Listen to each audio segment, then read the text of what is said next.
നമസ്കാരം. Big boss Malayalam season 6 സംഭവബഹുലവും രസകരവുമായ മുഹൂർത്തങ്ങളിലൂടെ മുന്നേറുന്നു. 50-ാം ദിവസം പൂർത്തിയാക്കാൻ ഒരുങ്ങുന്ന ഷോയിൽ പലരും ഇതിനോടകം പ്രേക്ഷക ശ്രദ്ധ നേടിക്കഴിഞ്ഞു. ചിലർക്ക് പോസിറ്റീവ് ആണെങ്കിൽ മറ്റു ചിലർക്കത് നെഗറ്റീവ് ഇമേജ് ആണുള്ളത്. അത്തരത്തിൽ പ്രേക്ഷക ശ്രദ്ധ നേടിയ മത്സരാർത്ഥികളിൽ ഒരാളാണ് ഗബ്രി. പൊതുവിൽ നെഗറ്റീവ് ഇമേജ് ആണ് ഗബ്രിക്കെന്ന് പ്രേക്ഷക അഭിപ്രായത്തിൽ നിന്നും വ്യക്തമാണ്. ഒപ്പം ജാസ്മിനുമായുള്ള ബന്ധവും ഗബ്രിയെ ബാധിക്കുന്നുണ്ട്. കഴിഞ്ഞ ദിവസം അഭിഷേക് ജയദീപും ഗബ്രിയുമായി നടന്ന തർക്കം പ്രേക്ഷകർക്കിടയിൽ ശ്രദ്ധ നേടിയിരിക്കുകയാണ്. അഭിഷേകിനെ പ്രശംസിച്ചുകൊണ്ടിവർ രംഗത്തെത്തിയിരിക്കുന്നതാണ് ഏറ്റവും ശ്രദ്ധേയം. കിച്ചൺ ടീമിനോട് തനിക്ക് എക്സ്ട്രാ ആഹാരം വേണമെന്ന് ഗബ്രി പറയുന്നുണ്ട്.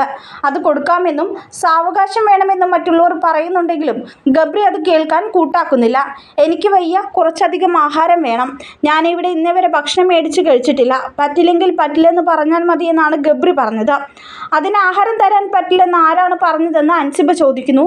ജാസ്മിൻ ജയിലിൽ പോയതിൻ്റെ സൂക്കട് എന്നോട് കാണിക്കേണ്ടെന്നും അൻസിബ പറയുന്നുണ്ട്. ഇത് ഗബ്രിയെ ചൊടിപ്പിച്ചു. അനാവശ്യ കാര്യം പറയരുതെന്നാണ് ഗബ്രി അൻസിബയോട് പറഞ്ഞത്. പിന്നീട് വലിയ സംസാരം തന്നെ നടന്നു. ഇതിനിടയിൽ കിച്ചൺ പരിസരത്ത് ബഹളം വേണ്ടെന്ന് അഭിഷേക് ജയദീപ് പറഞ്ഞത് ഗബ്രിക്ക് ഇഷ്ടപ്പെട്ടില്ല.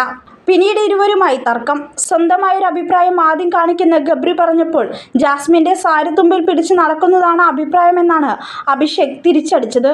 ഇതിൻ്റെ വീഡിയോ വിവിധ ബിഗ് ബോസ് പേജുകളിൽ പ്രചരിക്കുന്നു. അഭിഷേക് പറഞ്ഞത് ശരിയാണെന്ന് പറയുന്നവരും എതിർക്കുന്നവരും ഇക്കൂട്ടത്തിലുണ്ട്.